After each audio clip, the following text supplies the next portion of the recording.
timid agents have skinny kids. That's our friend Jesse Zagorski.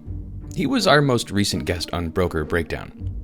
And if you're interested in hearing more about how modern brokers are scaling to become big, you should check out these interviews. Anyway, I digress. Back to skinny kids. Jesse's not just talking about video here. He's talking about almost any type of activity a real estate agent participates in. That includes door knocking, cold calling, or any other type of prospecting. Real estate just isn't for you if you're a timid person. But we're a video school, so let's hear what Jesse has to say about getting bolder when it comes to video. Not liking video is just like not liking the phone. It's okay if you don't want to do video, right? It's okay if you don't. But you ain't going to make the same amount of money. And I'm assuming you got into real estate to either serve or to make money. And video does both. So that's one school of thought. If that's enough to shift it for people, awesome. What more than likely happens though, and I learned this from my wife, who's a therapist. She actually has a degree, right? She's a licensed therapist. Exposure therapy. Exposure therapy plus Buddhism. Ready for this? I bet no one has ever talked about Buddhism on your podcast before.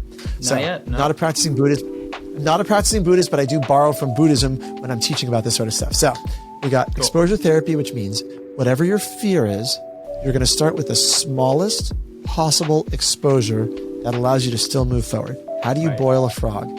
If you take boiling water and you throw the frog in, it jumps out. You take frog, you put it into a normal pot of water, you slowly turn up the temperature, suddenly the frog's boiling, it doesn't even know it. I would say that's one way. And then the Buddhism comes with, if you have a fear of video, it's because you're focused on what people think about you. It's an inward focus. Right. If you can turn your focus outward, which is what Buddhism is about, I don't pretend to understand Buddhism, but as far as I understand, it's an outward focus.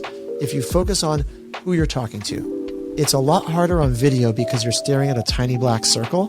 But if you can focus on, I'm talking to someone on the other side. Like right now, Nick, the way I have you lined up on my screen, I am staring directly at your face over my camera. I'm not talking to my camera.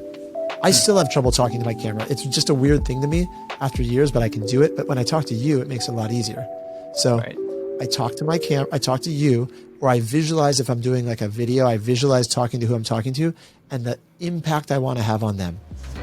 Meaning and how I want to show up in their world. Because that allows me to stop thinking about, do I look stupid? Does my hair look funny? Is it hair okay? I don't even know. Right? Like all that stuff goes out of the way. The takeaway here? Be bolder with your video content, because no one cares about your flaws nearly as much as you do. If you like this one, follow or subscribe. And if you want to experiment with exposure therapy for video in a safe and welcoming environment, join us at bizvideoschool.com and let's get over that fear and be bolder together.